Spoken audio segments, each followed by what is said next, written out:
everyone. Welcome to EdIndia classes. Today we are going to start a revision lecture for income from other sources. IFOS का revision lecture आज हम start करने जा रहे हैं and this revision lecture is relevant for CA Intermediate, CS Executive and CMA Intermediate. CA, CMA और CS Executive, CA, CMA Intermediate के लिए lecture है और ये लेक्चर आपका मई जून अटेम्प्ट जो सीए के लिए मई में होना था और सीएमए और सीएस के लिए जून में होना था बट नहीं हो पा रहा है अभी, तो उसके पॉइंट ऑफ व्यू से उस अटेम्प्ट के लिए ये रिकॉर्ड हो रहा है और साथ ही साथ में नवंबर और दिसंबर 2020 के जो अटेम्प्ट हैं उसके लिए भी ये रेलेवेंट रहेगा। ये आपका फाइनेंस एक्ट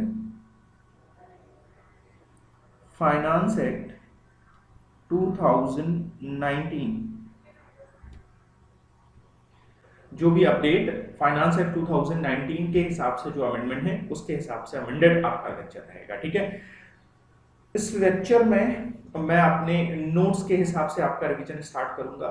बहुत आप ये मान के चलिए 45 मिनट में आपका आईफॉस पूरी तरीके से रिवाइज हो जाएगा, कहीं पर आपको कोई दिक्कत नहीं आएगी। जो मेन सेक्शन है जिन पे आपको फोकस करना है, जहां से एग्जाम में क्वेश्चंस बनते हैं, मैं उनको बहुत अच्छे से डिस्कस करूंगा और बाकी चीजें भी हम डिस्कस करेंगे। ठीक है, तो अगर आप सीट से अगर आप मेरी सीट है तो सीट से आप रिवीजन कर सकते हैं, अदरवाइज सीट अगर आप चाहते हैं तो आप सीट मुझे व्हाट्सअप करके सीट ले भी सकते हैं, तो सीट आपको मैं सेंड कर दूंगा। और सीट भी काफ़ी अच्छे तरीके से मैंने बनाई हुई है, काफ़ी इजी हो जाएगा ये पार्ट आपके लिए अगर आप सीट से डिस्कस कर रहे हो। अदरवाइज अगर सीट नहीं है तो आपके पास आपके मॉड्यूल हैं, आप वहाँ से भी डिस्कस कर सकते हो, आप लेक्चर यहाँ से देख सकते हो। बाकी आपने जो भी बुक रेफर करी होगी, बस चीज़ें थोड़ी सी आगे पीछे हो सकती हैं बट वो सारी चीज़ें आपको वहाँ पर मिलेंगी, आपको कोई दिक्कत नहीं है। ठीक है, तो हम बात करें अगर आईफॉस की, तो आईफॉस के लिए जो हमारा चार्जिंग सेक्शन है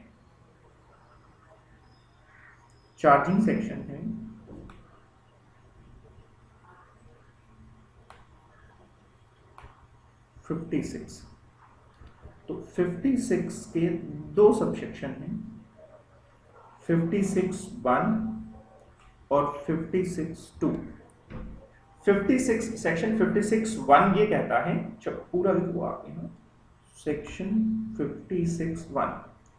सेक्शन 56(1) ये कहता है कि any income which does not find the place under the first previous 4 head, कोई भी इनकम जो पहले 4 हेड में उसको जगह नहीं मिलती है या 4 हेड में उसका टैक्सेशन नहीं होता है, but income is taxable under the act, लेकिन एक्ट में वो टैक्सेबल है, then that income is taxable under the head income from other sources.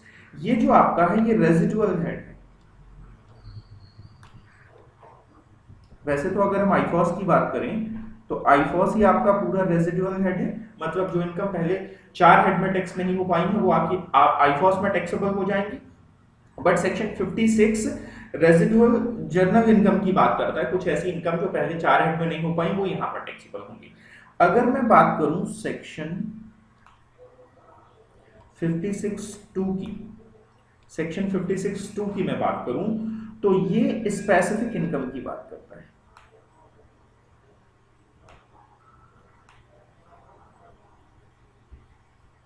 Specific income से मेरा मतलब है कि कुछ इनकम जो स्पेसिफिकली आईफॉस में टैक्सेबल होगी। ठीक है, यहाँ पर सेक्शन 56(2) में स्पेसिफाई करी गई है। बेसिकली यहाँ 4 कैटेगरी की इनकम स्पेसिफाई करी गई। इनकम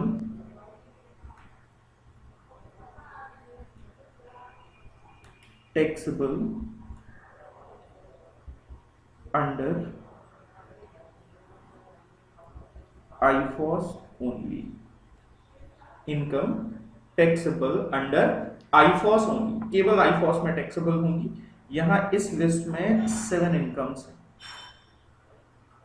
फिर दूसरी बात है इनकम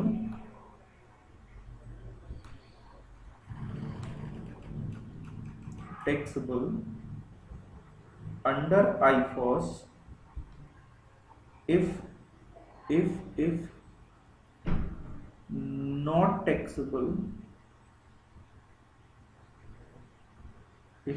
taxable under PGBP। ये आपकी बात कह रहे हैं कि इनकम आईफॉस में टैक्सेबल होगी अगर वो पीजीबीपी में नहीं टैक्सेबल हो रही है, मतलब अगर वो सेक्शन 28 के हिसाब से टैक्सेबल हो जाएगी तब तो फिर वो पीजीबीपी में टैक्सेबल हो जाएगी, अदरवाइज फिर आईफॉस में होगी। जैसे इंटरेस्ट इनकम है, इंटरेस्ट इनकम आईफॉस में होती है, बट अगर आप बैंक हो, एसएससी बैंक है, तो बैंक के लिए जो इंटरेस्ट इनकम है वो आपकी क्या है, पीजीबीपी है। तो फिर बैंक अगर एसएससी है तो उसकी फिर पीजीबीपी में, अगर एसएससी बैंक नहीं है, उसने सिक्योरिटीज, डिबेंचर्स, बॉन्ड वगैरह एज अ इन्वेस्टमेंट रखे हुए हैं, उसका ये कोर ऑपरेशन नहीं है, रूटीन एक्टिविटी नहीं है, ठीक है, तो फिर वो उसकी कौन सी इनकम हो जाएगी, आईफॉस की। तो ये यहाँ पर वो इनकम्स हैं जो जनरली अगर वो पीजीबीपी में टैक्सेबल नहीं है तो फिर आईफॉस में है। तो पहले चेक करेंगे क्या वो पीजीबीपी में टैक्सेबल है, अगर वो पीजीबीपी में टैक्सेबल है तब तो ठीक है, अदरवाइज आईफॉस में।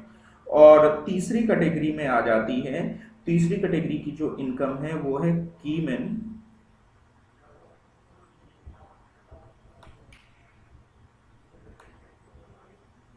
Insurance policy. देखिए कीमैन इंश्योरेंस पॉलिसी की अगर हम बात करें तो इसकी इनकम आपकी सैलरी हेड में भी टैक्सेबल होती है, पीजीबीपी में भी टैक्सेबल होती है, आईफॉस में भी टैक्सेबल होती है। कीमैन इंश्योरेंस क्या होता है कि जब बिजनेस अपने कुछ जो की पर्सोनल हैं उनकी लाइफ के अगेंस्ट में इंश्योरेंस करा रहा होता है तो उसे हम कीमैन इंश्योरेंस पॉलिसी कहते हैं, ठीक है। अब अगर इस पॉलिसी से जो भी हमें कंसिडरेशन मिल रहा है, जो बोनस या जो भी अमाउंट मिल रहा है हमें, वो अगर सरेंडर किया जा रहा है उस इंप्लॉय के हाथ में, मतलब जो इसका बेनिफिट ले रहा है वो कौन ले रहा है, इंप्लॉय ले रहा है, तो उस इंप्लॉय के हेड में वो सैलरी इनकम होगी। और अगर बेनिफिट कोई डायरेक्टर ले रहा है, कीमैन इंश्योरेंस पॉलिसी से जो कंसिडरेशन मिल रहा है, जो अमाउंट मिल रहा है, पॉलिसी अमाउंट मिल रहा है या जो बोनस वगैरह मिल रहा है, उसका बेनिफिट अगर डायरेक्टर को दिया जा रहा है तो आईफॉस, इंप्लॉय को दिया जा रहा है तो सैलरी, बेनिफिट अगर डायरेक्टर को दिया जा रहा है तो आईफॉस, और अगर इसका बेनिफिट बिजनेस में ही रिटेन रह जाता है, मतलब जो पॉलिसी के मैच्योर होने पे या जो भी पैसा मिल रहा है वो बिजनेस में ही रह जाता है, तो फिर वो कौन सी इनकम माना जाएगा बेटा, वो पीजीबीपी की इनकम माना जाएगा। तो यहाँ पर किस जो कीमैन इंश्योरेंस पॉलिसी की बात करी गई है, किस रेफरेंस में बात करी गई है, जब पैसा किसको मिल रहा है, पॉलिसी जो सरेंडर हो रही है in the favour of director. और लास्ट बात है आपकी, ठीक है, बस यही पॉइंट है शायद, चलो देखते हैं। हाँ वो लास्ट बात, ठीक है, 3 ही पॉइंट है यहाँ पर, 3 पॉइंट है। लास्ट आपका ये पॉइंट है, ये स्पेसिफिक और ये जर्नल। जर्नल का मतलब जब पहले 4 हेड में टैक्सेबल नहीं हुई है तो कहां पर टैक्सेबल हो जाएंगे, आईफॉस में। चलो बेसिकली हम इसी प्रोसेस में अपने डिस्कशन को आगे बढ़ा रहे होंगे। सेक्शन 56(1) की बात करेंगे, फिर 56(2) के ये सारी बातें करेंगे, ठीक है। फिर 57 की बात करेंगे। थोड़ा सा मैं आपको आउटलाइन दे दूं। 56 के बाद फिर हम सेक्शन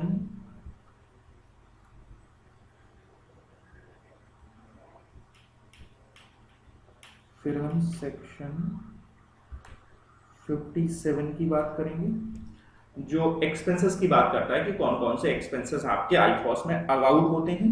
फिर हम सेक्शन 58 की बात करेंगे, एक्सपेंसेस जो कि डिसअलाउड होते हैं, और कुछ अदर सेक्शंस की भी बात करेंगे, 94 वगैरह की सीरीज के कुछ सेक्शंस हैं जिनकी हम यहाँ पर बात करेंगे, ठीक है। 94 के कुछ सेक्शन। आइए जरा बढ़ते हैं। ये जो सेक्शन 56 में जो ऊपर वाले पैराग्राफ में यही बात लिखी हुई है कि इनकम कुछ स्पेसिफिकली आपकी आईफॉस में टैक्सेबल होंगी सेक्शन 56(2) में, और कुछ इनकम जो पहले 4 हेड में टैक्सेबल नहीं हो पाएंगी तो आईफॉस में टैक्सेबल हो जाएंगी सेक्शन 56(1) में। कह रहा है special provision, the following income are taxable under the head income from other sources. कह रहा है income chargeable only under the head income from other sources. पहले मैं वो कैटेगरी डिस्कस कर रहा हूं जिसमें इनकम स्पेसिफिकली आईफॉस में टैक्सेबल होंगी। तो उसमें 3 पार्ट थे कि वो इनकम जो केवल आईफॉस में टैक्सेबल होती है। तो उस इनकम की लिस्ट में सबसे पहले डिविडेंड इनकम आ जाएगा, जो बहुत इंपॉर्टेंट है, इसको हम डिटेल में डिस्कस करेंगे अभी। कैजुअल इनकम की अगर बात करें तो ये भी आईफॉस में टैक्सेबल होती है, इसको हम अभी ब्रीफिंग कर ले रहे हैं। जैसे winning from lottery, crossword puzzle, card games, इसकी जो विनिंग की इनकम है ये आपकी कैजुअल इनकम मानी जाती है, आईफॉस में टैक्सेबल होगी। इससे रिलेटेड जरा बात गौर से सुनिएगा। इससे रिलेटेड अगर कोई खर्चे हैं तो उनका आपको डिडक्शन नहीं मिलेगा।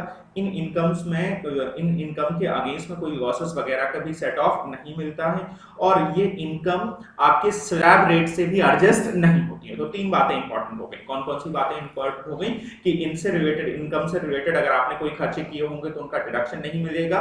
इनकम से हम किसी लॉस को सेट ऑफ नहीं कर सकते हैं, ये सेटिंग ऑफ का एक चैप्टर है, वहां पर भी बात डिस्कस करी जाएगी। और तीसरी बात ये है कि ये इनकम आपकी जो स्लैब का जो फायदा हम देते हैं ना, बेसिक एग्जम्पशन का, वो फायदा भी इन पे नहीं मिलेगा। मतलब ये अगर इनकम हो रही है तो इन पे टैक्स देना ही देना पड़ेगा। टैक्स रेट इन पे 30% का है, फ्लैट टैक्स रेट 30% का पड़ेगा, ठीक है। आपका कोई भी स्लैब हो, बट इन इनकम्स पे आपको 30% का टैक्स देना ही देना पड़ेगा, ठीक है बेटा। तो इसमें से हम देखें तो हमारा पहला पॉइंट इंपॉर्टेंट है, जिसको अभी हम डिटेल में डिस्कस करेंगे। फिर तीसरा पॉइंट भी इंपॉर्टेंट है, इसके ऊपर क्वेश्चन बन सकता है। ये तीसरे पॉइंट को मैं अभी ब्रीफिंग कर दे रहा हूं, फिर हम बाद में फर्स्ट पॉइंट को बाद में बात करेंगे। थर्ड पॉइंट की बात कर रहे हैं, कह रहे हैं कि अगर एक क्लोजली हेल्ड कंपनी है,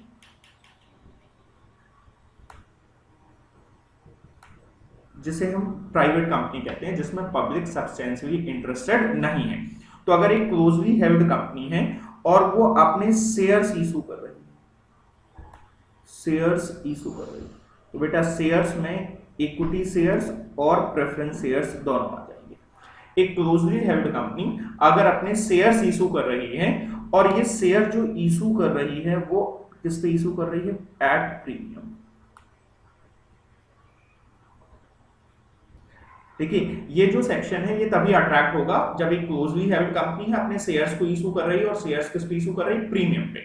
और अगर शेयर प्रीमियम पे इशू कर रही है तो हम देखेंगे if issue price is more than FMV, अगर आपका इशू प्राइस एफएमवी से ज्यादा हो जाए, बाकी कोई भी कंडीशन बनी रहे।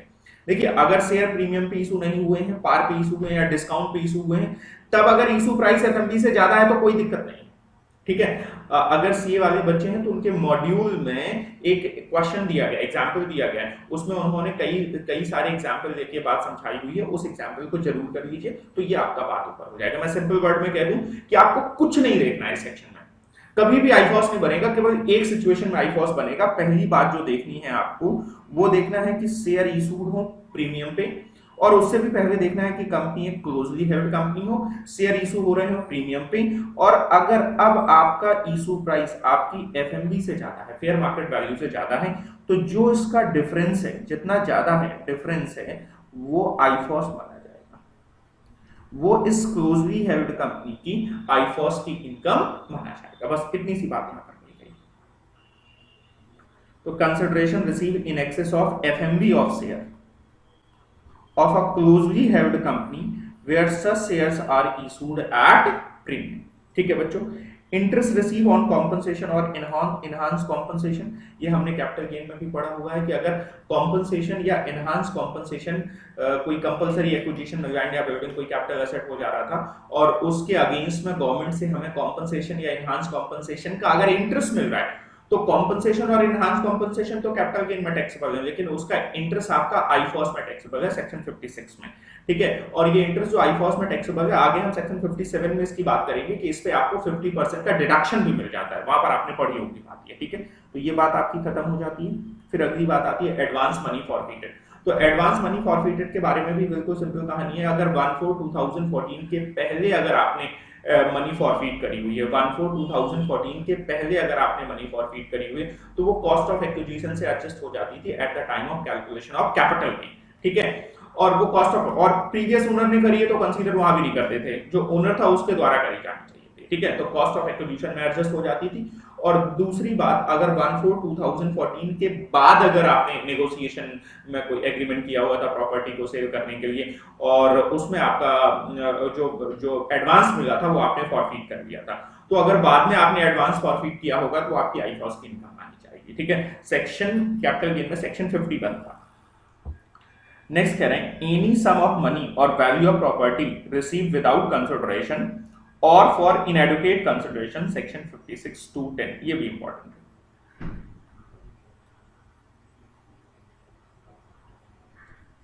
बेसिकली ये 3 पॉइंट स्पेसिफिकली जो आईफॉस में ही टैक्सेबल होते हैं ऐसी इनकम की, ये 3 पॉइंट आपके बहुत इंपॉर्टेंट है, ठीक है।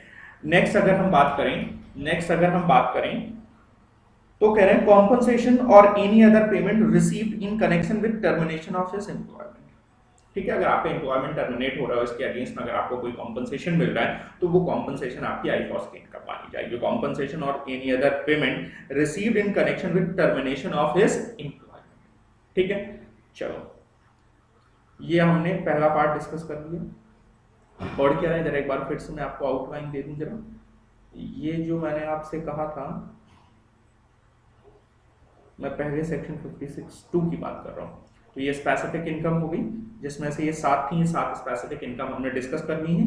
अब हम बात कर रहे हैं income taxable under the head, जो कि अगर पीजीबीपी में टैक्सेबल नहीं होगी तो वो आईफॉस में टैक्सेबल हो जाएंगी। सेकंड कैटेगरी है, कह रहे हैं income chargeable under IFOS only if not chargeable under PGBP. अगर वो पीजीबीपी में चार्जेबल नहीं है तब जाके वो आईफॉस में चार्जेबल होंगी, अदरवाइज आईफॉस में चार्जेबल नहीं होंगी। समझिएगा मेरी बात। कह रहे हैं any sum received by an employer from his employee as a contribution to any provident fund, superannuation fund और कोई वेलफेयर फंड में। तो देखो बेटा, अगर एम्प्लॉयर क्या करता है अपने एम्प्लॉई की सैलरी से कुछ पैसा डिडक्ट कर लेता है पीएफ वगैरह का, ठीक है, और बाद में वो पीएफ में जमा कर देता है, तो पीजीबीपी में भी सेक्शन में आप पढ़ेंगे या आपने अगर पढ़ा है तो पढ़ा होगा कि वो पीजीबीपी की इनकम मान ली जाती है और जब आप जमा कर दोगे तो आपको डिडक्शन मिल जाएगा। बट अगर वो पीजीबीपी की इनकम नहीं मानी गई है तो फिर वो आईफॉस की इनकम मानी जाएगी एम्प्लॉयर की, और जब आप जमा कर दोगे तो आपको उसका डिडक्शन मिल जाएगा। कह रहे हैं income from letting out on hire machinery, plant और फर्नीचर।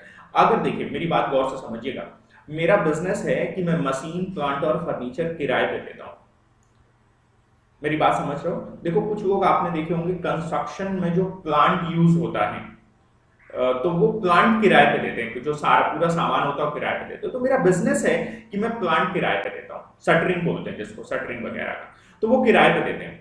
तो बेटा अगर मेरा बिजनेस है कि मैं प्लांट को किराए पे देता हूँ, मशीनरी को किराए पे देता हूँ, तो मेरी पीजीबीपी की इनकम हो जाएगी। बट मेरा बिजनेस नहीं है मशीन को किराए पे देना, प्लांट को किराए पे देना, मेरा बिजनेस कुछ और है, बट मेरे पास कुछ स्पेयर प्लांट, मशीनरी, फर्नीचर पड़े हुए हैं, तो उनको अगर मैं किराए पे दे देता हूं तो मेरी आईफॉस की इनकम आनी चाहिए। और साथ ही साथ में अगला पॉइंट ये कहता है कि अगर अगर अगर अगर इन प्लांट, मशीनरी, फर्नीचर के साथ साथ मुझे बिल्डिंग को भी किराए पे देना पड़ता है, because these two rating are inseparable. एक साथ प्लांट, मशीन किराए पे दे रहे हो तो बिल्डिंग भी साथ में जाएगी, क्योंकि वो बिल्डिंग में अर्थ से अटैच है मान लीजिए। तो अगर ऐसी सिचुएशन हो जाती है तब तो फिर जो बिल्डिंग को भी किराए पे हम दे रहे हैं वो भी हमारी आईफॉस की इनकम मानी जाएगी। वैसे अगर हम बिल्डिंग को किराए पे देते तो हाउस प्रॉपर्टी एक्ट में टैक्सेबल होती, पर इस केस में हम क्या करेंगे, आईफॉस की इनकम मानी जाएगी। और interest on securities,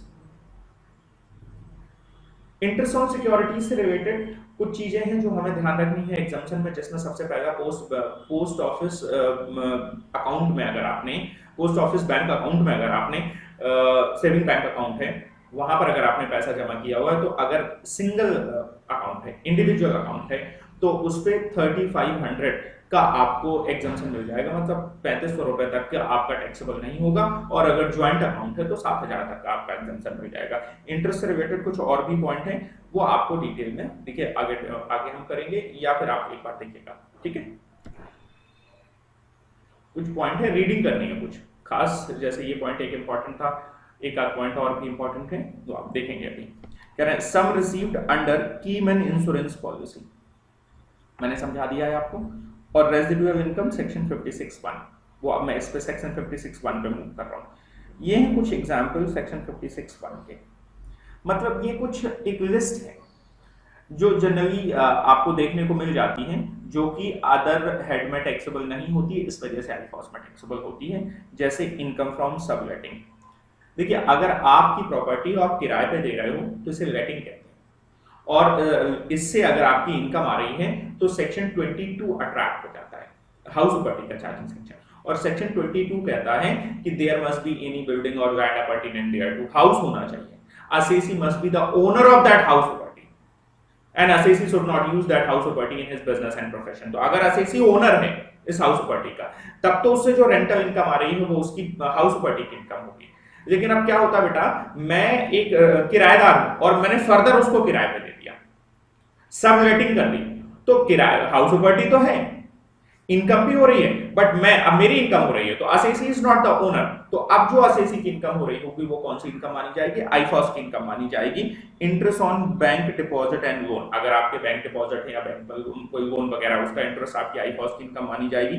income from royalty, royalty की इनकम आईफॉस की मानी जाएगी अगर वो पीजीबीपी की नहीं है। अगर वो रॉयल्टी इनकम आपकी पीजीबीपी, रॉयल्टी कमाना ही आपका बिजनेस है, अगर वो पीजीबीपी है तब तो फिर वो पीजीबीपी की, अदरवाइज आईफॉस की।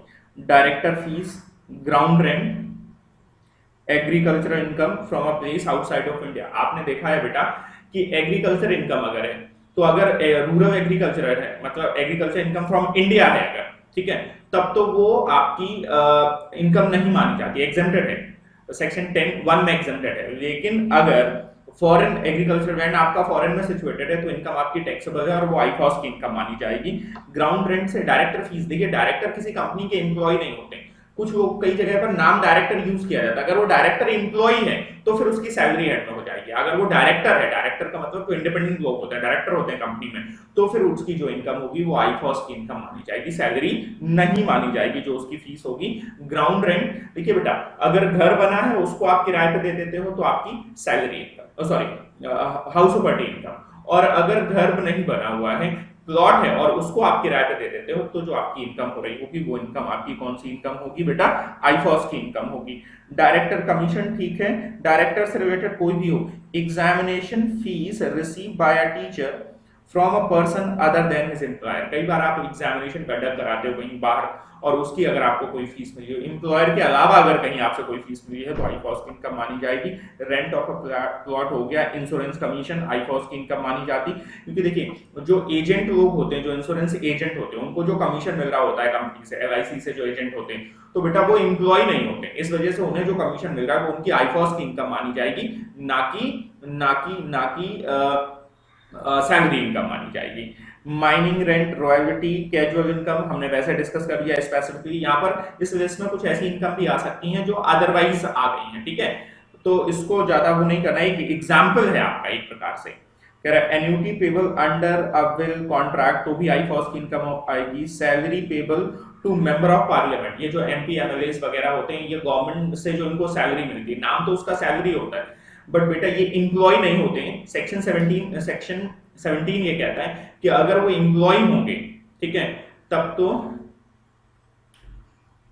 जो सैलरी हेड का जो सेक्शन, सैलरी हेड जो चार्जिंग सेक्शन है वो इस बात को कहता है कि अगर ये इंप्लॉय होंगे तब तो इनकम आपकी कौन सी मानी जाएगी बेटा? इंप्लॉय होंगे तब तो इनकम आपकी कौन सी मानी जाएगी? सैलरी की। बट ये इंप्लॉय नहीं है, ये मेंबर होते हैं, इस वजह से इनकी इनकम आईफॉस की मानेंगे। Interest on securities issued by foreign government, IFOS की इनकम है।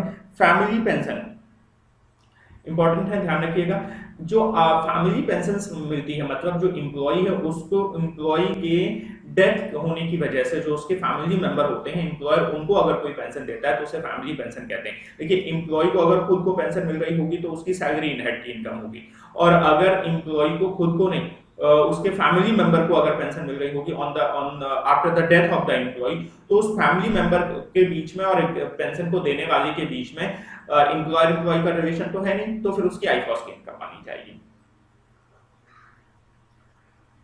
इंटरेस्ट एम्प्लॉय कंट्रीब्यूशन पे प्रोविडेंट फंड पे मिल रहा है तो आईफॉस है। Income from undisclosed source IFOS है। Gratuity paid to a director, gratuity अगर एम्प्लॉय को पे करी जाएगी तो सैलरी, डायरेक्टर को पे करी जा रही है तो IFOS. Income from racing establishment IFOS. Compensation receive for use of business asset, annuity payable to the vendor और ट्रेडमार्क। तो ये आपकी इनकम, कुछ एग्जाम्पल दिए गए हैं जो इनकम आपकी आईफॉस की मानी जाएंगी। आइए जरा नेक्स्ट कॉन्सेप्ट है relevance of method of accounting. ध्यान दीजिएगा, इस बात को समझिएगा। पीजीबीपी के लिए और आईफॉस के लिए अगर assessee cash basis of system follow कर रहा है तो इन हेड की इनकम कैश बेसिस टैक्सेबल होती है। अगर असेसी मर्केंटाइल सिस्टम फॉलो कर रहा है तो इनकी इनकम मर्केंटाइल बेसिस पे टैक्सेबल होती है। यही बात लिखी हुई है बेटा। टैक्सेशन ऑफ डिविडेंड की अगर हम बात करें, चलो टैक्सेशन ऑफ डिविडेंड का मैं आपको चार्ट बना दे रहा हूं, ये इंपॉर्टेंट है।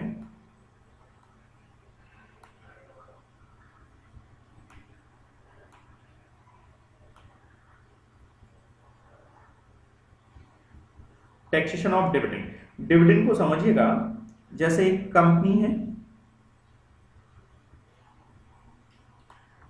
ये अपने शेयर होल्डर को डिविडेंड डिस्ट्रीब्यूट करती है, तो बेटा इनकम किसकी हो रही है? इनकम किसकी हो रही है? शेयर होल्डर की। बट यहां पर जो टैक्सेशन का नियम है वो कहते हैं जो शेयर होल्डर के हाथ में जो इनकम है ये हम एग्जेम्प्ट कर देंगे, एग्जेम्प्टेड अंडर सेक्शन 1034। और डिविडेंड जो टैक्स शेयर होल्डर को देना चाहिए था उस पे हम कंपनी से टैक्स ले लेंगे, जैसे हम कहेंगे कॉर्पोरेट डिविडेंड टैक्स या dividend distribution tax under section 115। तो बेसिक आप इतना समझिए कि और ये कौन से वाले डिविडेंड है, ये जो डिविडेंड की बात हो रही है कौन से डिविडेंड की बात हो रही है? From domestic company.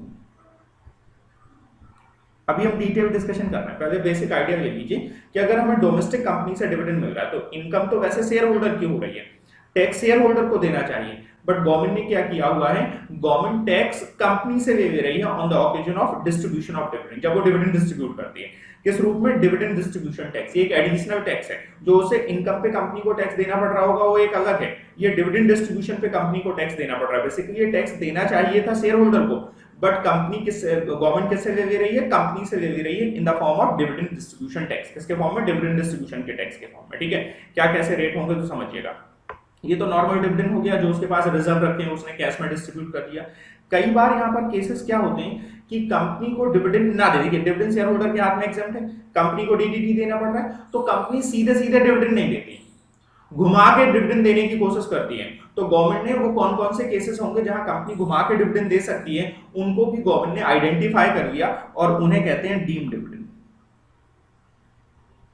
अभी हम देखेंगे डिटेल में deemed dividend under section 222A to E, मतलब 222A, 222B, 222C, 222D और 222E।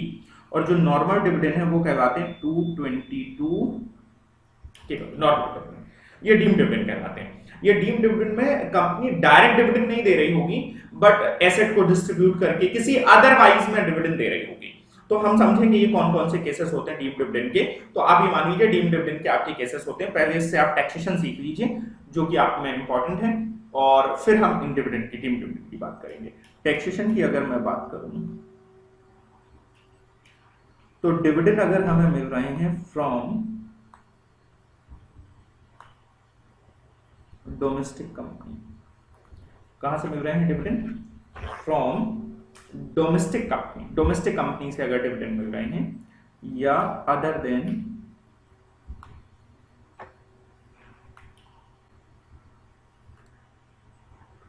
Domestic company, other than domestic company में बेटा हमारा एग्जाम्पल फॉरेन कंपनी आ जाएगी,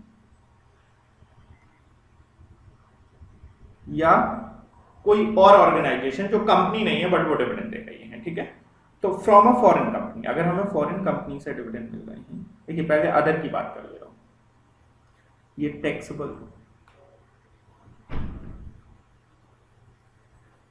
फुली टैक्सेबल। अगर फॉरेन कंपनी से डिविडेंड मिल रहे हैं तो फुली टैक्सेबल है। अगर डोमेस्टिक कंपनी से डिविडेंड मिल रहे हैं तो समझिएगा डिविडेंड को हम दो कैटेगरी में डिवाइड करेंगे, dividend under section 222 and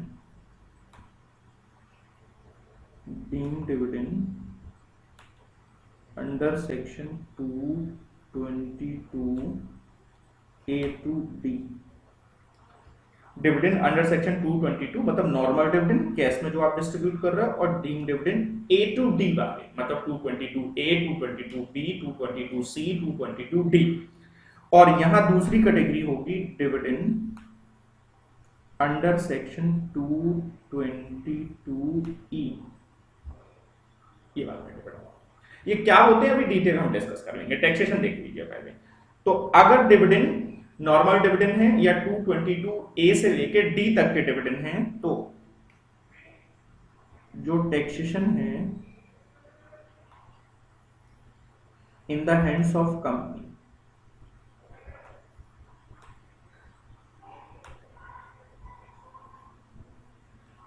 company के हाथ में, कंपनी को डीडीटी पे करना पड़ेगा under section 115O at the rate of कितने परसेंट से, at the rate of 15%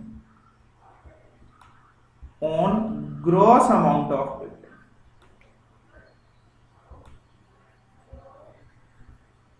15% plus 12% surcharge plus 4% cess, ये इस रेट से आपको डिविडेंड देने पड़ेंगे। और किस पे, ग्रॉस अमाउंट पे। सर ग्रॉस अमाउंट का मतलब ये हुआ कि जितना आप डिविडेंड दे रहे हो ना, पहले उसे ग्रॉस अप करो, क्योंकि जो देखो एम्प्लॉयर के पॉइंट ऑफ व्यू से आप शेयर होल्डर को डिविडेंड दे रहे हो और जो टैक्स शेयर होल्डर को देना चाहिए था उसी का टैक्स आप गवर्नमेंट को पे कर रहे हो। तो अल्टीमेटली शेयर होल्डर के तो दो फायदे हो गए ना, एक तो डिविडेंड जो डायरेक्ट मिला, और अगर वो मिला होता और टैक्स अगर उसी को देना पड़ता तो उसका कुछ हिस्सा चला जाता किसको, गवर्नमेंट को।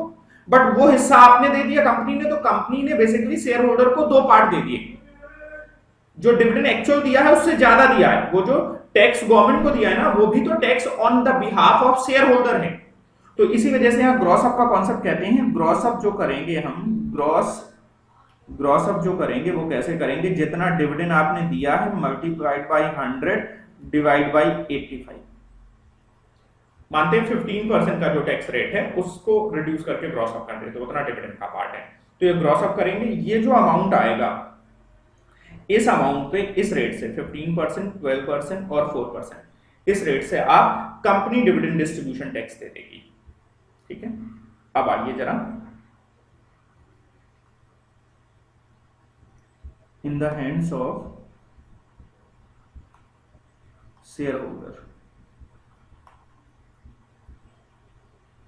अब शेयर होल्डर के हाथ में इसका टैक्सेशन क्या होगा, तो शेयर होल्डर के हाथ में dividend exempted under section 1034 subject to 115 BBDA। वैसे पूरा डिविडेंड एग्जाम्प्ट है, लेकिन सब्जेक्ट टू 115 BBDA। 115 BBDA की भी अगर हम बात करें ब्रीफ में, तो ये कहता था कि अगर रेसिडेंट इंडिविजुअल है, एचयूएफ है, कोई फर्म है, कुछ असेसीज को हटा दिया था, corporate, trust, educational institute, hospital, इस तरीके के कुछ इंस्टीट्यूशन को हटा दिया, तो मेनली जो कवर अप किए जा रहे हैं, मतलब जिन पे डिविडेंड टैक्स होगा 115 BBDA लगेगा, वो थे रेसिडेंट इंडिविजुअल, एचयूएफ और फर्म वगैरह, एओपीबीआई वगैरह। तो इन पे इनका अगर एग्रीगेट डिविडेंड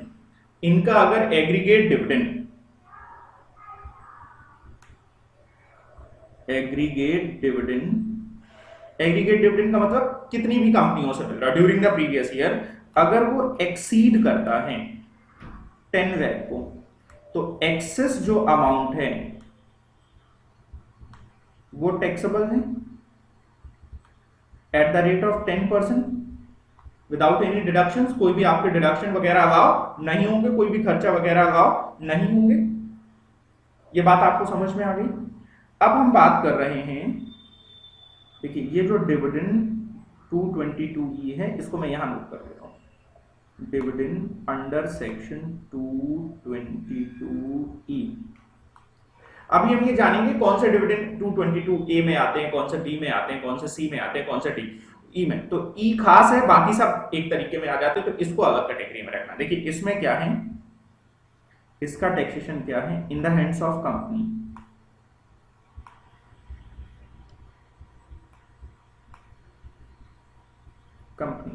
तो company will pay DDT under section 115O at the rate of 30% plus surcharge 12% और plus cess 4% on net amount. यहां पर हम ग्रॉस अप नहीं करते हैं, इनको हम ग्रॉस अप नहीं करते। तो जो नॉर्मल डिविडेंड और deem dividend A to D हैं उनको ग्रॉस अप, अगर वो वाले डिविडेंड होंगे तो ग्रॉस अप करेंगे, ये वाले होंगे तो कोई ग्रॉस अप नहीं करेंगे। और इन the hands of share holder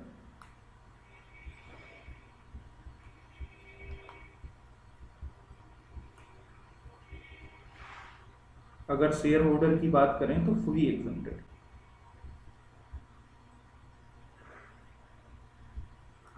under section 1034 यहां पर 100 एंड बीबीडीए नहीं लगेगा, ये पूरी तरीके से एग्जाम होते हैं। तो ये तो टैक्सेशन हो गया किसका, डिविडेंड का। आप चाहें तो वीडियो को पॉज करके आप इसको नोट कर सकते हैं, बिल्कुल सिंपल तरीके से दिया गया, मजेदार। ठीक है, अब जरा देख लेते हैं हम लोग।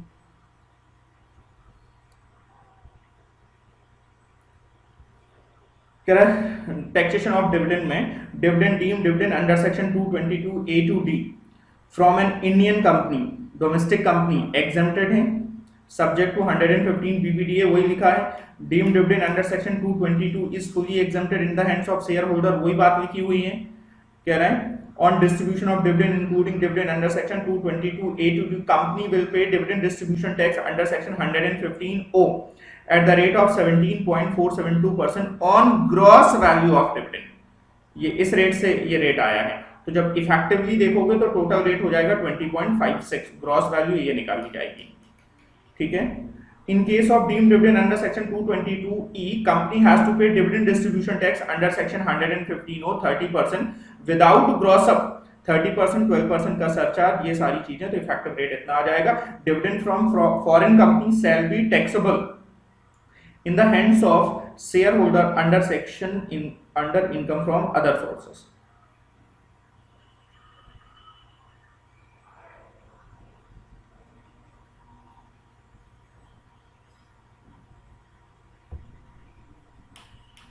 एक मिनट कर लीजिए साथ। हाँ वो हाँ कर ली थी हमने, हो गई। हाँ ठीक है, हो गया 3 तारीख। हाँ हाँ हाँ हाँ उसी का नंबर दे देंगे, हम थोड़ी देर फ्री होके तो आपसे नंबर दे देंगे। ठीक है, तो ठीक है, तो ये आपकी अमेंडमेंट वाली बात आ गई। 115 बीपीडीए की बात है, तो ये रेसिडेंट पे लग रहा है। ठीक है, और डीम डिविडेंड पे नहीं लग रहा है, डीम डिविडेंड को छोड़ के बाकी वो मैंने बात डिस्कस कर ली। No deduction in respect of any expenditure, और कोई भी सेट ऑफ अलाउ नहीं होगा, मतलब 10% से आपको टैक्स देना ही पड़ेगा। फिर कह रहे हैं डीम डिविडेंड अंडर सेक्शन 222 में डीम डिविडेंड क्या है, ये है। कह रहे हैं ये जो डीम डिविडेंड माने जाएंगे to the extent of accumulated profit. Deem dividend क्या होता है, आप नॉर्मल डिविडेंड नहीं दे रहे हो, एसेट दे रहे हो और किसी फॉर्म में दे रहे हो, तो वो हम डिविडेंड मानेंगे कितने तक का, जितना आपके पास अक्यूमुलेटेड रिजर्व रखा हो उतने के बराबर का हम डिविडेंड मानेंगे। आपने ज्यादा डिस्ट्रीब्यूट, जैसे पॉइंट पढ़ते हैं, कह रहा है any distribution entailing to release the company's asset issue a bonus share to equity shareholder not, तो आप कंपनी के किसी एसेट को अगर क्या करते रहे हो, शेयर होल्डर को दे दे रहे हो, तो जितना आपके पास अक्यूमुलेटेड रिजर्व रखा होगा, भाई आपने अगर आप डिविडेंड देते उस रिजर्व से तो डिविडेंड डिस्ट्रीब्यूशन टैक्स देना पड़ता, लेकिन आपने डिविडेंड नहीं दिया, आपने एसेट दे दिया। आज तो देना पड़ेगा, बट पहले लोगों ने ऐसा किया, तो अब गवर्नमेंट ने क्या किया, लॉ बनाने वालों ने, गवर्नमेंट ने क्या किया कि 222A में इस पॉइंट को रख दिया और इसे कह दिया डीम डिविडेंड मानेंगे। तो अगर आज आप ऐसा करोगे तो डीम डिविडेंड माना जाएगा कितने तक का, जितने आपके पास अक्यूमुलेटेड रिजर्व है। मान लीजिए आपने एसेट डिस्ट्रीब्यूट किया है 5 लाख का, लेकिन रिजर्व आपके पास 3 लाख तक है, तो डिविडेंड 3 लाख तक का माना जाएगा, और 3 लाख तक के डिविडेंड पे कंपनी को डिविडेंड डिस्ट्रीब्यूशन टैक्स पे करना पड़ेगा। Any distribution of debenture stock, deposit certificate and bonus share to preference share holder. Distribution on liquidation of company, जो डिस्ट्रीब्यूशन हो रहा है लिक्विडेशन पे, तो वो भी डिविडेंड माना जाएगा, लेकिन कहां तक, कंडीशन सब में है, कहां तक बोलो बेटा, अनडिस्ट्रीब्यूटेड प्रॉफिट तक, जहां तक जो हमारे अक्यूमुलेटेड प्रॉफिट रखे वहां तक। Distribution on reduction of capital, capital को रिड्यूस करके आप डिस्ट्रीब्यूशन कर देते हो तो इसे भी हम डिविडेंड मानेंगे। और ये बात कही गई है कि एक कोई क्लोजली हेल्ड कंपनी है जो कि अपने शेयर होल्डर, जिसका सब्सटेंशियल इंटरेस्ट है, जिसका कंपनी में क्या है सब्सटेंशियल इंटरेस्ट है, वो शेयर होल्डर को क्या दे देता है, लोन दे देता है। तो जो शेयर होल्डर को लोन मिला हुआ है वो उसके लिए डिविडेंड माना जाएगा 222E का, ध्यान रखना। अगर ये loan ordinary course of business में होगा तो डिविडेंड नहीं माना जाएगा। अब एक चीज और भी ध्यान रखना कि अगर लोन वो वापस कर रहा है, नहीं कर रहा है, इंटरेस्ट देना पड़ रहा है, नहीं देना पड़ रहा है, इससे कोई लेना देना नहीं है। अगर लोन दिया है क्लोजली हेल्ड कंपनी ने, आपने ऐसे शेयर होल्डर जिसका सब्सटेंशियल इंटरेस्ट है, अगर उसको लोन दिया हुआ है, उसमें कई केसेस हैं। डायरेक्ट शेयर होल्डर को मैंने ज्यादा यहाँ डिटेल में नहीं दिया है, फाइनल लेवल पे आप डिटेल पढ़ोगे। अगर शेयर होल्डर जिसका 10% का इंटरेस्ट है, वोटिंग पावर है, तो उसको आप लोन दे देते हो। या शेयर होल्डर का किसी कंसर्न में सब्सटेंशियल इंटरेस्ट हो तो उस कंसर्न को लोन दे देते हो, या उस शेयर होल्डर के बिहाफ से किसी थर्ड पर्सन को लोन दे देते हो। तो किसी को भी अगर आपने लोन दिया होगा तो वो डीम्ड डिविडेंड माना जाएगा अंडर सेक्शन 222E। तो लोन अगर आप देते हो, लोन का वो रीपेमेंट कर रहा है, नहीं कर रहा है, इंटरेस्ट देना पड़ रहा है, नहीं देना पड़ रहा है, कोई फर्क नहीं पड़ता, तो वो डीम्ड डिविडेंड माना जाएगा। समझना मेरी बात को। बट अगर लोन दिया गया है ऑर्डिनरी कोर्स ऑफ बिजनेस में, जो एम्प्लॉयर है, जो कंपनी है बेसिकली कंपनी का काम ही था लोन देना, तब वो डीम्ड डिविडेंड नहीं माना जाएगा, ठीक है। बट कभी अगर कंपनी वास्तव में डिविडेंड डिस्ट्रीब्यूट करती है तो जितने अमाउंट का लोन दिया होगा ना, उतने अमाउंट का जब फ्यूचर में डिविडेंड डिस्ट्रीब्यूट करेगी तब डिविडेंड नहीं माना जाएगा। अगर उससे ऊपर डिविडेंड डिस्ट्रीब्यूट किए गए होंगे तो डिविडेंड माना जाएगा। वो डिविडेंड लोन को बेसिकली लोन को वो डिविडेंड से एडजस्ट कर देते हैं। तो कंपनी भी कर देती, कंपनी कहती भाई आपको हमने लोन दे दिया था और अगर उस लोन को डिविडेंड से एडजस्ट किया गया तो ऐसा होगा। अगर अलग से उस समय डिविडेंड दे दिए गए तब तो लोन भी डिविडेंड माना जाएगा, वो भी माना जाएगा। लेकिन बाद में कंपनी ने जब डिविडेंड डिस्ट्रीब्यूट किए तो कहा कि भाई तुम्हारे हिस्से का डिविडेंड हमने लोन से एडजस्ट कर दिया, तुमने लोन लिया हुआ और डिविडेंड एडजस्ट कर दिया, तो फिर जितना एडजस्ट हुआ होगा वो दोबारा से डिविडेंड नहीं माना जाएगा। ये डिविडेंड का चार्ट है, आप मॉड्यूल से एक बार देखना चाहें तो देख लेना। कुछ क्वेश्चंस हैं जो आप देखना चाहें तो देख लीजिएगा। Character verification regarding trade discount, trade advance. देखिए कई बार क्या होता है कि आपको ट्रेड एडवांस मिल जाते हैं। कंपनी ने शेयर होल्डर को ट्रेड एडवांस, वो ट्रेडिंग भी कर रहे हैं शेयर होल्डर के साथ में, अगर एडवांस दे दिया तो एडवांस डिविडेंड नहीं माना जाएगा, उसे लोन नहीं कहेंगे। तो ट्रेड एडवांस होगा तो उसे लोन नहीं कहेंगे, ये बात लिखी हुई है। कह रहा है in a view of above the CBDT has vide this circular clarified that it is a settled position in a view of above that trade advances which are in the nature of commercial transaction would not fall within the ambit of the word advance। तो अगर trade advance हैं जो कि commercial nature के हैं, commercial transaction हैं, तो वो डीम्ड डिविडेंड नहीं माने जाएंगे, ठीक है बच्चों। ये शेयर प्रीमियम वाली बात वैसे तो मैंने आपको समझा दी है, बट इसमें कहानी उतनी ही है, आपसे जितनी मैंने बात कही हुई है उतनी ही कहानी है। यहाँ पर बस एक चीज ये बात इंपॉर्टेंट है जो यहाँ पर मैंने डिस्कस नहीं करी हुई है कि देखो क्या कह रहे हैं कि अगर कोई क्लोजली हेल्ड कंपनी अपने शेयर्स इशू कर रही है और जो इशू प्राइस है वो इशू है जो प्रीमियम पे है और इशू प्राइस आपका फेयर मार्केट वैल्यू से ज्यादा है, तो issue price fair market value से जितना ज्यादा होगा वो उस कंपनी की आईफॉस की इनकम मानी जाएगी। लेकिन अगर इशू हुआ होगा, कह रहा था our provision are not applicable in the following two cases where the consideration for issue of share is received by a venture capital undertaking। venture capital, अगर venture capital undertaking या venture capital fund है वो, तब अगर consideration ऐसा ज्यादा भी हो जाता है तो फिर ये सेक्शन अट्रैक्ट नहीं होगा। और where consideration for issue of share is received by a company from a class or class of person as notified by the central government। अगर कुछ पर्टिकुलर क्लास की कंपनी है, particular class of share holder से अगर वो लिया गया होगा तो अट्रैक्ट नहीं होगा, बाकी सब्जेक्ट अट्रैक्ट होगा। तो आप वेंचर कैपिटल को ध्यान रखिएगा कि ये प्रोविजन अगर वेंचर कैपिटल फंड होगा तो उस पर अप्लाई नहीं होगा।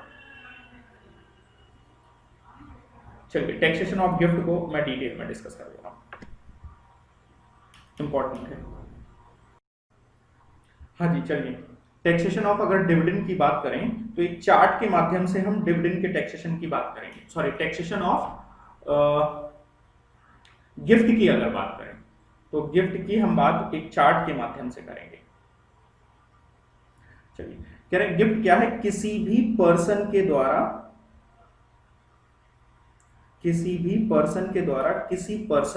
किसी दूसरे पर्सन को कोई सम ऑफ मनी मिले, इमूवेबल प्रॉपर्टी मिले या कोई अदर प्रॉपर्टी मिले। और ध्यान देना ये जो मिल रही होगी किसी पर्सन के द्वारा, ये कैसी हो सकती है, विदाउट कंसिडरेशन।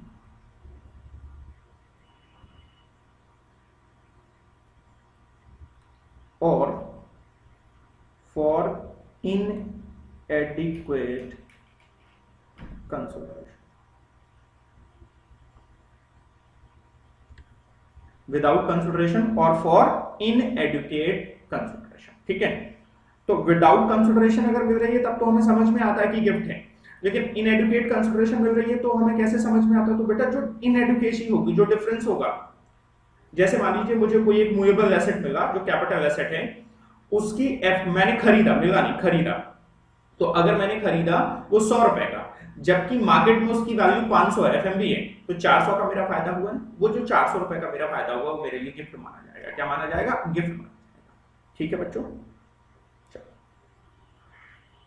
पहले हम बात करते हैं सम ऑफ मनी। अगर असेसी को किसी पर्सन से कोई कैश में गिफ्ट मिल रहा है, सम ऑफ मनी और बाई चेक और कैश, ठीक है, तो कहते हैं aggregate value of gift during the previous year. पूरे साल की जो एग्रीगेट वैल्यू देखनी है, पूरे साल की जो एग्रीगेट वैल्यू देखनी है ड्यूरिंग द प्रीवियस ईयर की, वो 50,000 देखनी है। एक पर्सन से नहीं, सबसे। अगर वो 50,000 तक है तो एग्जम्प्ट है पूरी, और 50,000 से अगर 1 रुपए भी एक्सेस हो जाएगी तो पूरी की पूरी टैक्सेबल हो जाएगी। एग्रीगेट देखना है 50,000, ये बात भी की हुई।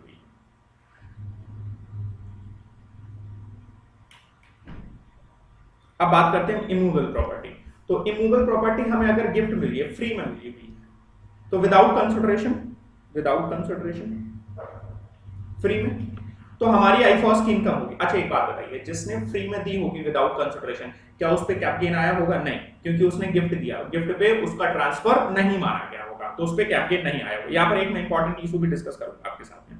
तो कहते हैं कि जो गिफ्ट में मिली है, अगर उसकी स्टैंप ड्यूटी वैल्यू देखेंगे उसे गिफ्ट मानेंगे, स्टैंप ड्यूटी वैल्यू को। बट अगर स्टैंप ड्यूटी वैल्यू 50,000 तक है, और यहाँ ये जो 50,000 देखना है, ये इंडिविजुअल प्रॉपर्टी का देखना है कि एक प्रॉपर्टी की अगर स्टैंप ड्यूटी वैल्यू 50,000 तक है तो वो एग्जम्प्ट है, और अगर 50,000 से ज्यादा हो जाएगी तो पूरी की पूरी टैक्सेबल हो जाएगी। और यहाँ देखो यही बात कही गई है कि कैपिटल गेन एग्जम्प्टेड है अंडर सेक्शन 47 में, मतलब जिसने गिफ्ट दी होगी उसके हाथ में कैप गेन नहीं पड़ा होगा। और आपके हाथ में गिफ्ट एग्जम्प्ट हो गई, अगर आपके हाथ में गिफ्ट टैक्सेबल हो जाएगी, ठीक है, तो देखेंगे क्या करेंगे, और एग्जम्प्ट होगी तो देखेंगे। चलो मैं देख ले रहा हूं, यहां पर बता दे रहा हूं, एक चीज छोटी सी बता दूं फिर आगे बढ़ूं। एक कोई पर्सन ए है, एक कोई पर्सन बी है, ए ने बी को गिफ्ट दी, इसका कोई कैपिटल एसेट था, मूवेबल हो इमूवेबल हो कोई फर्क नहीं पड़ता, ठीक है, इसने गिफ्ट दी। तो जब इसने गिफ्ट दी तो इस पे सेक्शन 47 लग गया, इस ट्रांसफर को ट्रांसफर नहीं माना गया, और इस पे कैपिटल गेन नहीं लगा, नो कैपिटल गेन, ठीक है। अब जो रेसिपिएंट है, ये रेसिपिएंट है, इसको जो गिफ्ट मिली है, ये गिफ्ट इसकी टैक्सेबल भी हो सकती है अंडर सेक्शन 56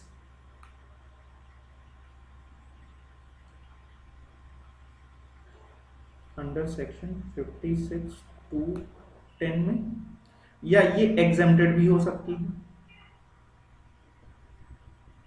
अगर ये गिफ्ट टैक्सेबल हो जाती है, ठीक है, अगर ये टैक्सेबल हो जाती है तो फिर बाद में इफ, तो अगर ये टैक्सेबल हो जाती है तो बी के लिए, अब बी के पॉइंट ऑफ व्यू से सोचिएगा, बी के लिए उस एसेट की कॉस्ट ऑफ एक्विजिशन होगी एफएमबी और एसडीबी, जो वैल्यू टैक्स हुई है। इमूवेबल प्रॉपर्टी होगी तो एसडीबी टैक्स हुई होती है, और अगर मूवेबल प्रॉपर्टी होती तो एफएमबी टैक्स हुई होती। जिस वैल्यू पे आपने टैक्स दिया है वो आपकी कॉस्ट ऑफ एक्विजिशन बन जाएगी, और पीरियड ऑफ होल्डिंग होगा डेट ऑफ गिफ्ट से। जब टैक्सेबल हो गई वहां से पीरियड ऑफ होल्डिंग शुरू होगा। लेकिन अगर गिफ्ट एग्जेम्प्टेड है तो जो कॉस्ट ऑफ इस वाली, अब एसेट बन गया ये आपका, आपकी टैक्स भी नहीं हुई गिफ्ट, तो ये जो कॉस्ट ऑफ एक्विजिशन होगा, इसका जो कॉस्ट ऑफ एक्विजिशन होगा ये प्रीवियस होगा,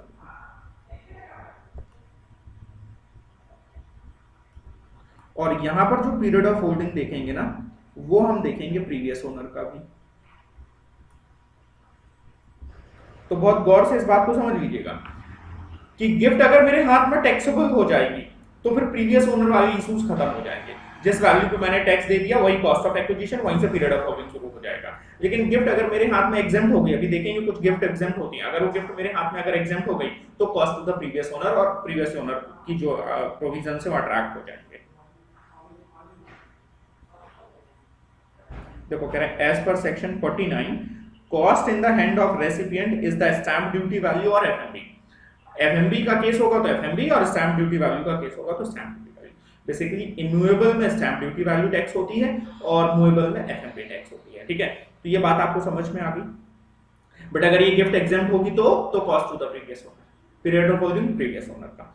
अब अगर consideration is less than stamp duty value, अब ये सेल का केस था, समझना।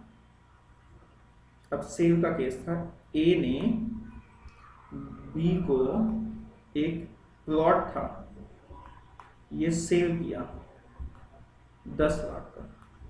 तो बताओ क्या ये कैपिटल एसेट है? Answer is yes. क्या कैप गेन आएगा? आंसर इज यस, अब तो कैप गेन आएगा। और मान लीजिए इसकी एसडीबी थी इस दिन 15 लाख रुपए, तो फुल वैल्यू ऑफ कंसिडरेशन यहां क्या ली जाएगी? 15 लाख रुपए आया ना। अब जरा यहां देखिए वो 5 लाख टैक्स कर दिया हमने।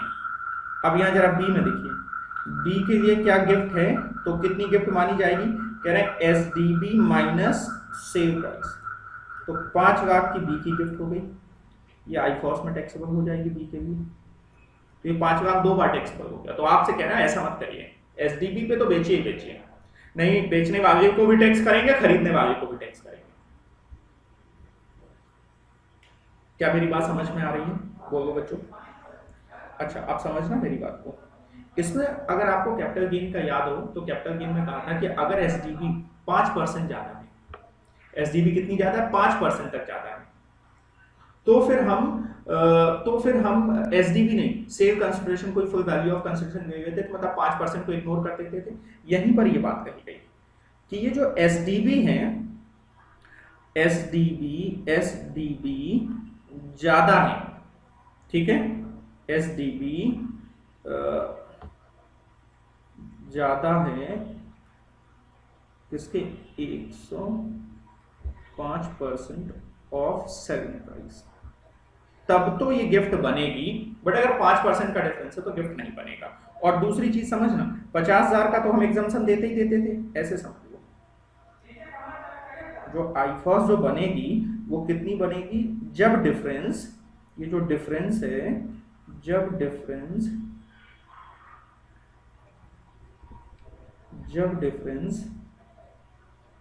डिफरेंस एक्सीड करेगा किससे ₹50,000 और 5% ऑफ सेलिंग प्राइस। देखिए समझिए मेरी बात को, कह रहे हैं एसडीबी अगर सेल प्राइस से ज्यादा होगी तो जितना ज्यादा होगी वो आईफॉस बनेगी, लेकिन कब बनेगी? जब वो डिफरेंस 50,000 एक्सीड करेगा, 50,000 और 5% ऑफ सेलिंग प्राइस, इन दोनों में जो बड़ा होगा, विच एवर इज हायर।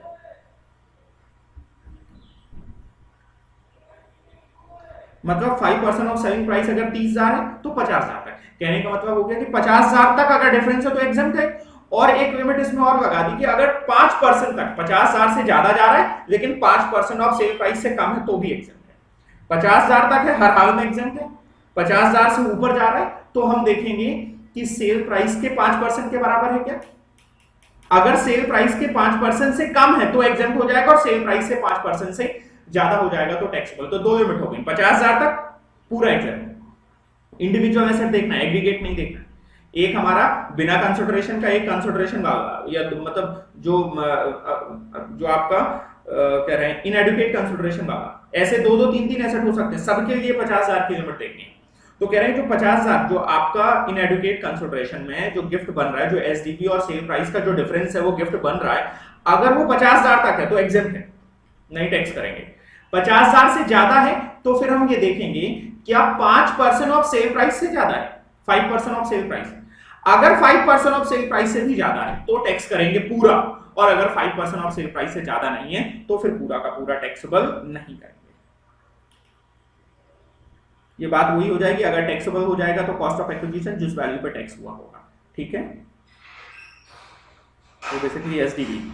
अब दूसरी बात करते हैं इमूवल गिफ्ट हमें तीसरे रूप में मिल सकती है इमूवल प्रॉपर्टी के रूप में। अगर मैं इमूवल प्रॉपर्टी के रूप में बात करूं तो ये केवल गिफ्ट उन्हीं केसेस में बनेंगे जो कैपिटल एसेट है। मतलब मुझे अगर आप कार गिफ्ट दे देते हो फ्री में या इनएडुकेट कंसिडरेशन में, तो वो कभी मेरे लिए गिफ्ट नहीं बनेगी और आपके लिए कैपिटल नहीं होगा, क्योंकि कार एक मूवेबल एसेट पर्सनल यूज है तो कैपिटल एसेट नहीं है। इवन आप उसे बेचते हो कुछ भी करते हो वहां पर आपको कैपिटल अट्रैक्ट नहीं होगा, यहाँ पर मुझे आईफॉस अट्रैक्ट नहीं होगा। तो ये जो आईफॉस मुझे अट्रैक्ट हो रहा है मूवेबल प्रॉपर्टी में, ये केवल उन कैपिटल एसेट्स के उन एसेट्स के लिए होगा जो कैपिटल एसेट है, ठीक है। और मैंने जो रिसीव करे ना वो भी कैपिटल एसेट की तरह रिसीव करे। अगर मैंने इनको रिसीव किया होगा स्टॉक इन ट्रेड की तरह तो भी आईफॉस नहीं बनेंगे। देखिए सामने वाले ने कैपिटल एसेट की तरह बेचा या स्टॉक इन ट्रेड की तरह बेचा, कोई फर्क नहीं पड़ता। बट अगर मैंने अपने पास रिसीव करे हैं किसकी तरह, स्टॉक एंड ट्रेड की तरह, तो गिफ्ट कैसे भी गिफ्ट नहीं बनेगी, किसी भी कीमत में गिफ्ट नहीं बनेगी, मूवेबल इमूवेबल कोई भी केस हो। बट अगर मैंने रिसीव किया हुआ है कैपिटल एसेट की तरह तभी गिफ्ट बनेगी। तो ध्यान रखना एसेट आपका कैपिटल एसेट हो, साथ ही साथ में रेसिपिएंट ने उस एसेट को as a capital asset acquire किया हो या कैपिटल एसेट मिला हो, ठीक है। वो जो एक्वायर किया हो बेसिकली इनएडुकेट कंसिडरेशन की बात में आएगा ये केस। तो सेम प्रोसेस है विदाउट कंसिडरेशन। तो अगर यहां पर एग्रीगेट देखना है, ठीक है, ये एग्रीगेट देखना है, ये अगर 50,000 तक है सर, कैश का एग्रीगेट अलग, इंडिविजुअल मूवेबल इमूवेबल प्रॉपर्टी का एग्रीगेट अलग, उसमें तो इंडिविजुअल देखना है, और मूवेबल का 50,000 का एग्रीगेट अलग एग्रीगेट देखना है, ठीक है। तो अगेन वो वहां एग्जेम्प्ट हो जाएंगे, अगर यहाँ टैक्सेबल हो जाएंगे तो यही कॉस्ट आ जाएगी एफएमवी, और अगर यहाँ भी टैक्स नहीं होंगे यहाँ एग्जेम्प्ट हो जाएंगे तो cost to the previous owner. अभी मैं देखेंगे कब यहाँ ऐसा होगा। सेम उसके लिए बात करी गई है किसके केस में, इनएडुकेट कंसिडरेशन। वहां 5% का झंझट नहीं होगा, सीधे सीधे अगर डिफरेंस 50,000 तक का है तो एग्जेम्प्ट है, और अगर डिफरेंस 50,000 से ऊपर का है तो टैक्स करते हैं। ये गिफ्ट हो गया, मेन पार्ट आपके खत्म हो जाते हैं, बस 5 से 10 मिनट में ये रिवीजन कंप्लीट हो जाएगा।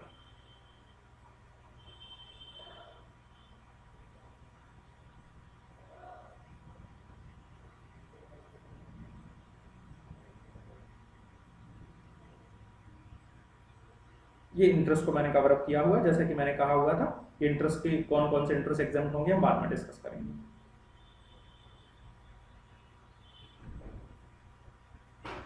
एक चीज थोड़ी सी बची हुई,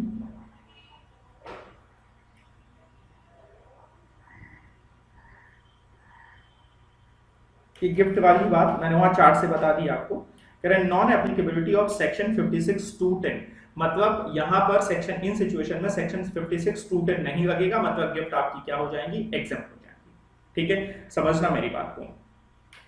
कह रहे हैं एनी सम ऑफ मनी और value of property received in the following circumstances would be outside the ambit of section 56(2)(10), मतलब ये गिफ्ट एग्जेम्प्ट है। कौन सी, थोड़ा सा फास्ट पढ़ेंगे, कौन सी, गिफ्ट फ्रॉम रिलेटिव, अगर रिलेटिव से आपको गिफ्ट मिली है कभी भी मिली हो एग्जाम्प्ट है।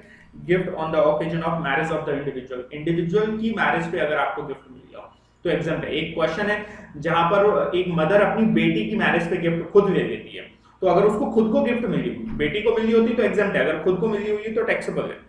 अंडर द विल और इनहेरिटेंस, विल के तहत मिली हुई है, और देखो बेटा ये गिफ्ट आपकी वहां एग्जाम्प्ट है कैपिटल गेन में, ठीक है, कैपिटल गेन यहाँ एग्जेम्प्ट हो गई रेसिपिएंट के हाथ में। तो अब जब रेसिपिएंट इनको बेचेगा ना तो cost to the previous owner, ठीक है। In contemplation of death of the payer from any local authority, from any fund and foundation, university hospital से मिला हो, ट्रस्ट और इंस्टीट्यूशन से मिला हो, रजिस्टर्ड ट्रस्ट से, by fund, trust, institution, university, other hospital से मिला हो, बाय ट्रांजैक्शन रिगार्डेड, ये वाली बात आ गई आपकी। ये कौन सी बात है, ये सेक्शन, ये आपका होल्डिंग सब्सिडरी वाले केस में अगर एक दूसरे को ट्रांसफर किया है तो भी आपका गिफ्ट नहीं माना जाएगा, ठीक है। वहां कंडीशन क्या थी कि जो रेसिपिएंट है वो आपका इंडियन कंपनी होना चाहिए और 100% की होल्डिंग होनी चाहिए। ये एक बार आप देख लीजिएगा।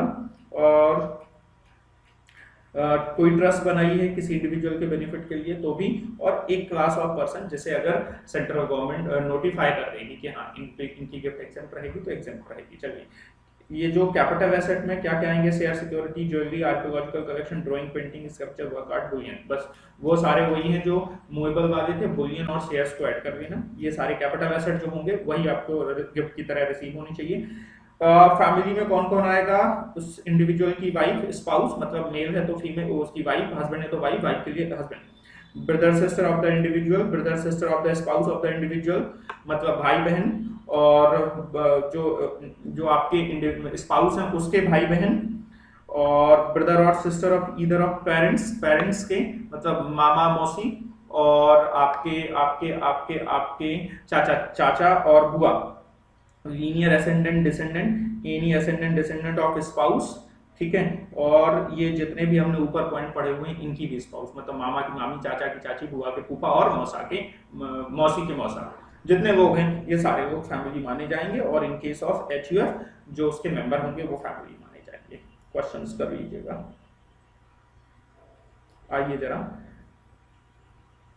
सम important issues, interest exempted under section 10(5), कुछ इंटरेस्ट एग्जेम्प्ट है। अगर post office saving bank account है तो इंडिविजुअल के लिए 3500 रुपए और ज्वाइंट अकाउंट के लिए 7000 का एग्जेम्प्ट है।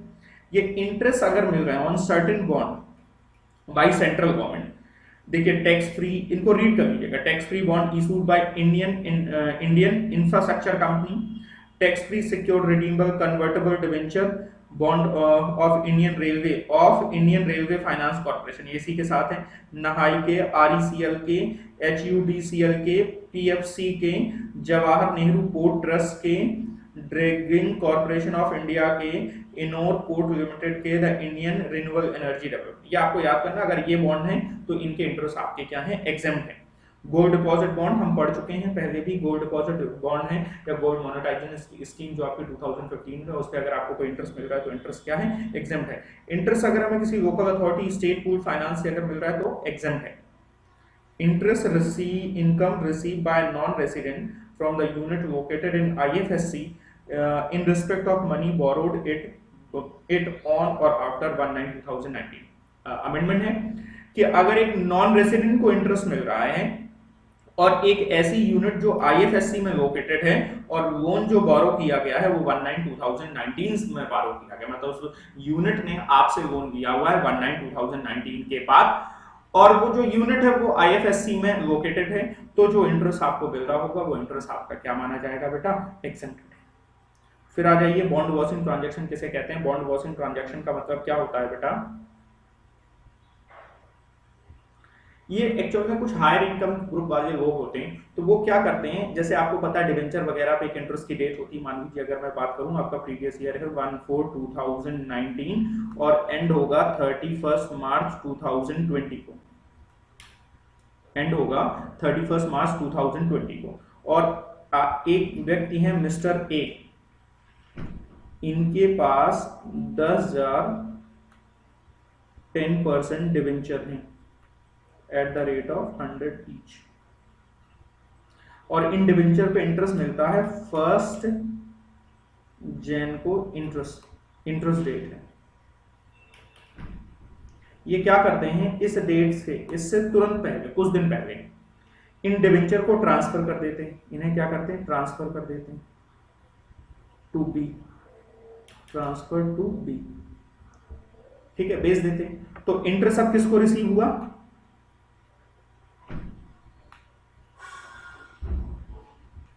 बाय बी, और बाद में यहां पर फिर क्या कर देते हैं, रीअक्वायर कर देते हैं। तो बेटा इंटरेस्ट रिसीव हो गया बी के हाथों में। जनरली ऐसा कब होता है, जब ए एक हायर इनकम ग्रुप के लोग हैं और बी एक लोअर इनकम ग्रुप का है।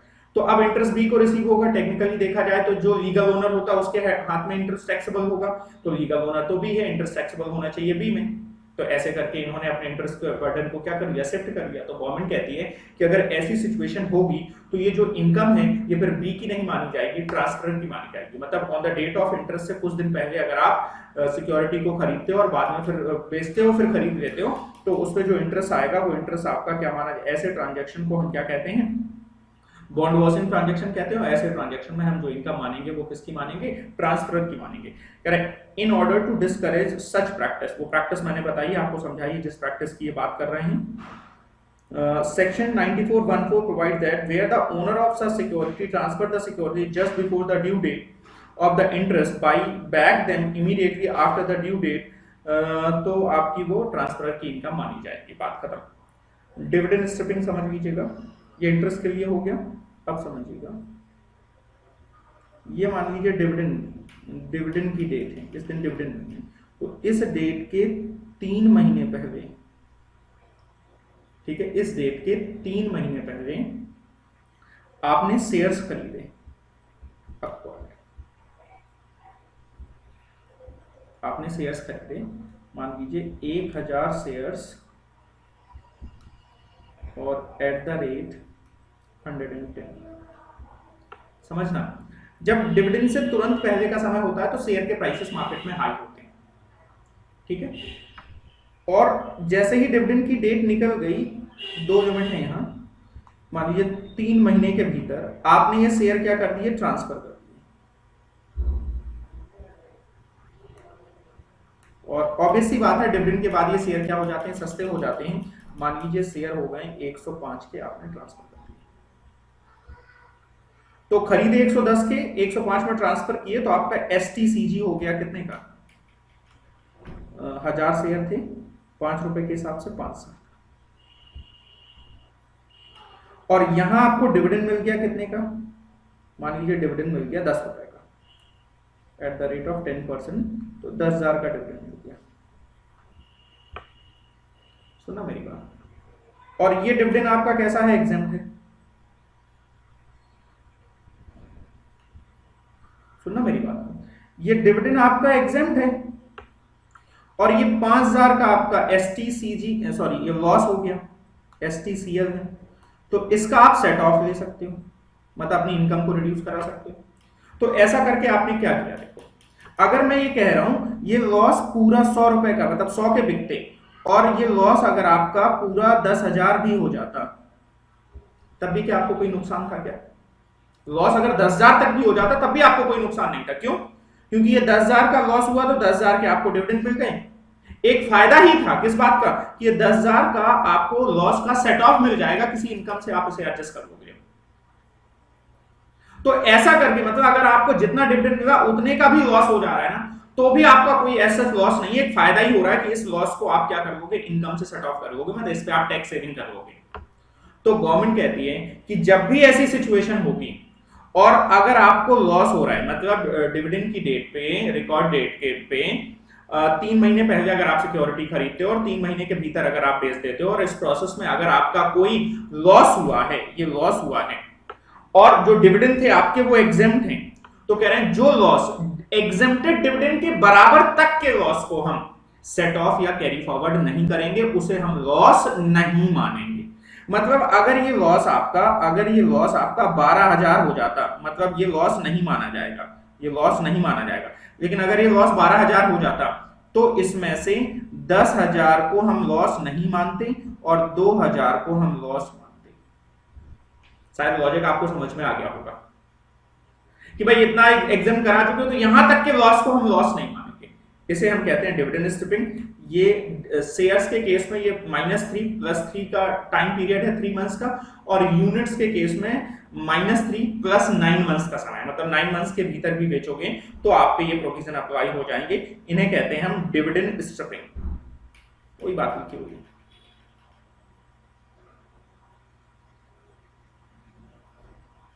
डिडक्शन 57 में कौन कौन से डिडक्शन मिलते हैं, तो कह रहा है in case of dividend other than dividend to section 115O और इंटरेस्ट ऑन सिक्योरिटी, मतलब कोई भी डिविडेंड जो एग्जेम्प्टेड नहीं है। देखिए अगर जो एग्जेम्प्टेड वाले डिविडेंड है ना, जब वो एग्जेम्प्ट है, पूरे टैक्सेशन के लिए एक बात आप याद रखिए, अगर इनकम एग्जेम्प्ट है तो उसका खर्चा अलाउ नहीं है, और अगर इनकम टैक्सेबल है तो उसका खर्चा अलाउ है। तो कह रहे हैं वो डिविडेंड जो 115O वाले नहीं है, मतलब वो एग्जेम्प्टेड वाले नहीं है, टैक्सेबल फॉरेन कंपनी से मिले तो डिविडेंड टैक्सेबल है, तो उनको रिवाइज करने में कई बार बैंक को आपको कुछ कमीशन देना पड़ता है या कोई खर्चे हो जाते हैं, तो उन खर्चों का आपको डिडक्शन मिल जाएगा। इंटरेस्ट और सिक्योरिटीज को वो जो टैक्सेबल हैं उनको रिवाइज करने में अगर आपके कोई खर्चे हो रहे हैं, बैंक चार्जेस वगैरह, कोई भी कलेक्शन चार्जेस वगैरह, तो उनका आपको डिडक्शन मिल जाएगा। ये बात कही है एम्प्लॉय कंट्रीब्यूशन वाली, जब आप कंट्रीब्यूशन कर दोगे तो आपको डिडक्शन मिल जाएगा। कह रहे हैं ये जो लेटिंग वाली, जो मशीन वगैरह आप किराए पे दे रहे थे, बिल्डिंग वगैरह किराए पे दे रहे थे, तो उसकी जो इनकम है अगर वो आईफॉस की इनकम मानी जा रही है तो आपको कुछ चीजों का डिडक्शन मिल जाएगा। एक आपको डिडक्शन मिल जाएगा करंट रिपेयर का, रिपेयर अगर कोई करी होगी तो खर्चा मान लिया जाएगा।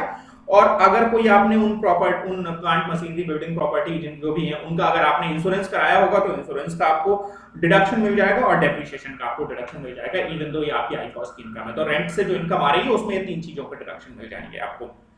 फैमिली पेंशन अगर आपको मिल रही है तो फैमिली पेंशन में हम डिडक्शन देते हैं 15,000 रुपए पर एनम मैक्सिमम और 1/3 of pension which ever is less, मतलब ज्यादा से ज्यादा 15,000 का, अदरवाइज 1/3 ऑफ पेंशन, जो भी फैमिली पेंशन आई है उसका डिडक्शन देंगे। लेकिन फैमिली पेंशन अगर किसी आर्म्ड फोर्स इंप्लॉय की ऑन ड्यूटी डेथ होने की वजह से अगर उनके फैमिली, वो पूरी तरीके से क्या है बेटा एग्जम्प्ट हो जाएगी, वो पूरी तरीके से क्या हो जाएगी एग्जम्प्ट हो जाएगी।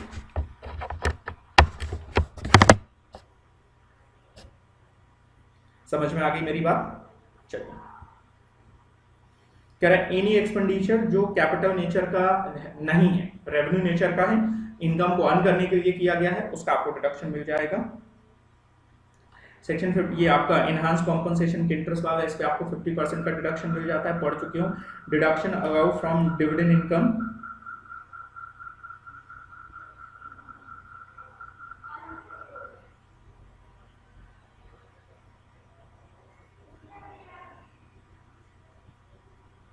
समझना, अगर हमने बैंक से लोन लिया और बैंक से लोन लेने के बाद उसको हमने शेयर्स में इन्वेस्ट कर दिया और उससे हमें डिविडेंड मिल रहा है, तो अगर डिविडेंड एग्जम्प्ट है, समझना, तब तो कोई भी खर्चा मिलेगा ही नहीं आपको। बट अगर डिविडेंड टैक्सेबल है, फॉरेन कंपनी के डिविडेंड है, टैक्सेबल है, तो अगर कोई आपने इंटरेस्ट पे किया होगा उस इंटरेस्ट का आपको डिडक्शन मिल जाएगा। डिविडेंड टैक्सेबल थे लेकिन अब कुछ आपको डिविडेंड मिले नहीं, होंगे टैक्सेबल लेकिन मिले नहीं, तो भी आपको इंटरेस्ट का डिडक्शन मिल जाएगा। बट हाँ, वो जो सिक्योरिटीज है उनका डिविडेंड टैक्सेबल कैटेगरी में आना चाहिए।